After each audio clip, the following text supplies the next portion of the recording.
Welcome to Daily English Learning. I am Sophia. And I am Ethan. Great to be here as always. Today's topic is one everyone deals with in real life. Oh yes, everyone needs a bank at some point. We are talking about real-life English at a bank. Just walking into a bank makes some people nervous. Really? Why? Because it's serious. It is your money. You cannot make mistakes. And you have to explain everything clearly in English. One wrong word and things get very complicated very fast. But the good news is, bank conversations follow a clear pattern.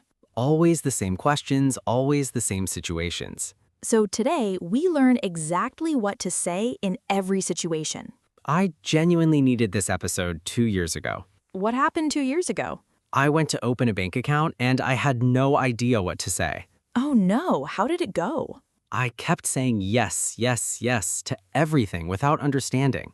Did you sign something you did not understand? 3 things, actually. Still not sure what one of them was. Ethan, that is exactly why today's episode is so important. Let us save everyone from making my mistakes. Let us begin. First, let us talk about opening a bank account.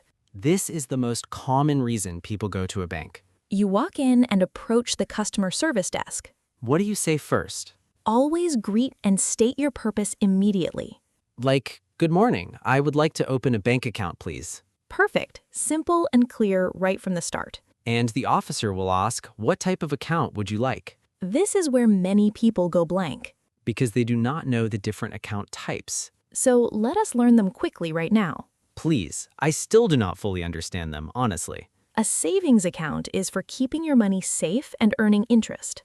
So your money grows slowly while it sits there. Exactly. A current account is for daily transactions and business use. More withdrawals, more flexibility, less or no interest. And a fixed deposit account is for locking money for a set period. Higher interest, but you cannot touch it until the time is up.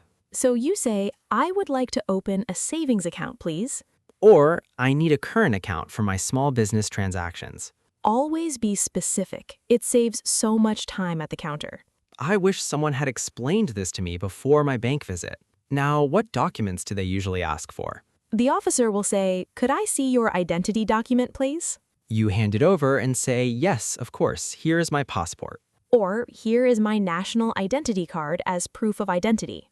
What about proof of address? They will ask, do you have a proof of address with you today? Say, yes, here is my utility bill from last month. Or, here is my bank statement showing my current address. Always bring these documents ready before you go. Being prepared makes you look confident even when you feel nervous.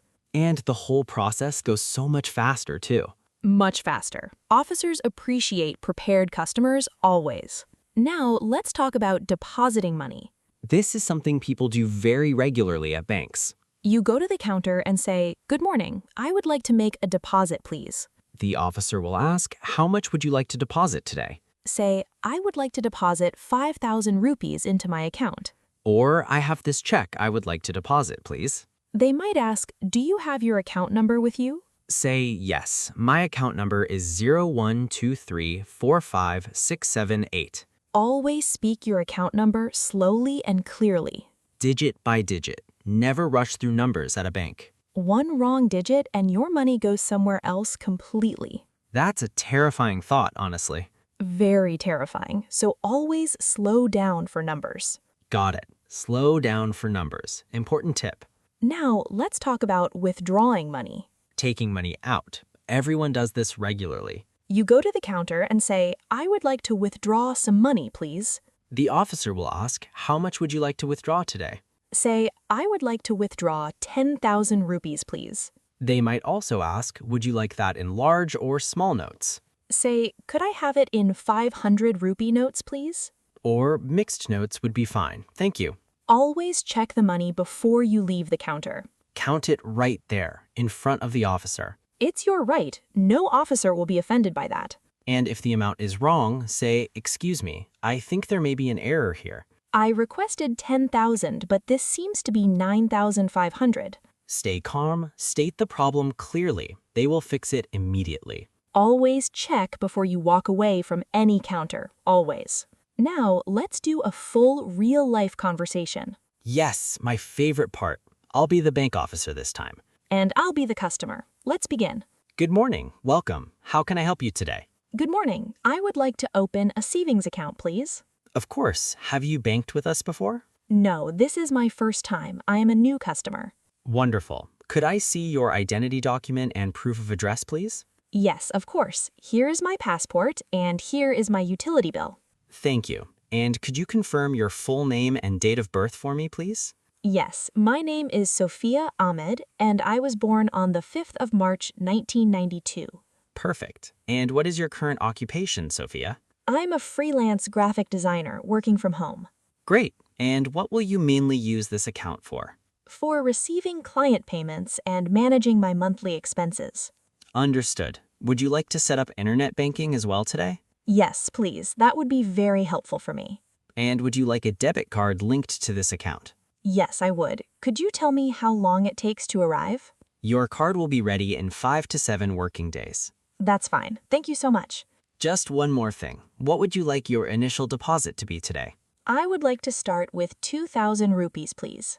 Perfect. I will process everything now. It'll just take a few minutes. Of course. Take your time. I'm not in a rush. And scene. That was so smooth and natural, Sophia. Did you notice she greeted, stated her purpose, had documents ready? She answered every question clearly and specifically. She asked about the debit card timeline. Very smart move. And she stayed calm and patient throughout the whole process. That's exactly how every bank visit should feel. Now, what about common problems at the bank? Yes, because things do not always go smoothly, unfortunately. What is the most common problem people face? A transaction that did not go through correctly. Oh yes, I sent money once and it just disappeared. What did you do? I panicked, completely panicked. That's understandable, but here's what to say calmly. Okay, tell me. Go to the counter and say, "Excuse me, I have a problem with a recent transaction." I sent money 3 days ago, but it hasn't reached the recipient yet. The officer will ask for details. Say, "Here is my transaction reference number." The amount was 5,000 rupees sent to this account number. Always keep your transaction receipts and reference numbers safe. They are your proof. Without them, it is very hard to get help. Exactly. Never throw away bank receipts until the transaction is confirmed. Lesson learned, the hard way, unfortunately. What about a blocked or frozen card? Oh, this happens to everyone at some point. You go to the bank and say, "Excuse me, my debit card has been blocked." I tried to use it this morning, but the transaction was declined. The officer will ask, "Did you receive any notification about this?" Say, yes, I received a message yesterday, but I didn't understand the reason. Or, "No, I did not receive any notification at all." They will check your account and explain what happened. Common reasons are suspicious activity, wrong PIN entered too many times, or the card simply expired without you noticing. If the PIN was entered wrong, say, I think I may have entered my PIN incorrectly. Is it possible to reset it or get a new card, please? Always ask for a solution at the end of your problem statement. Don't just describe the problem. Always ask for the next step. That shows the officer exactly how they can help you right now.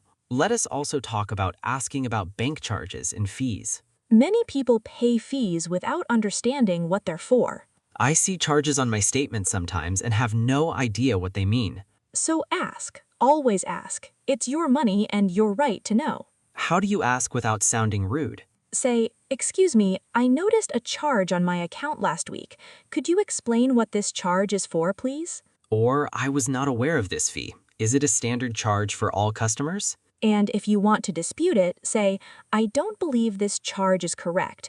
Could you please look into this and reverse it if possible?" Polite but firm. You are not asking a favor, you are asking for what is right. Exactly. You have every right to question charges on your own account. I'm going to check my statement tonight after this episode. Good idea, Ethan. Everyone should do that regularly. Let us do our final recap before we close today. First, always greet and state your purpose clearly at the counter. Second, know the difference between savings, current, and fixed deposit accounts. Third, always bring your identity document and proof of address. Fourth, speak account numbers and amounts slowly and clearly always. Fifth, always count your money before leaving the counter. Sixth, keep all receipts and transaction reference numbers safe. 7th, if your card is blocked, stay calm and ask for a solution. And eighth, always question charges you do not understand on your account. These 8 things will make every bank visit completely stress-free. I feel like I could walk into any bank right now with total confidence. That's exactly how we want every listener to feel today. Listeners, your money is important. Your communication matters. Never nod and say yes to things you don't understand at a bank. Always ask, always confirm, always check. Practice these phrases out loud before your next bank visit. Drop the word bank in the comments right now. And share this with someone who gets nervous speaking English at a bank. It might save them from signing 3 things they don't understand. Ethan. Too soon? Little bit. That's all for today's episode of Daily English Learning. Thank you so much for being here.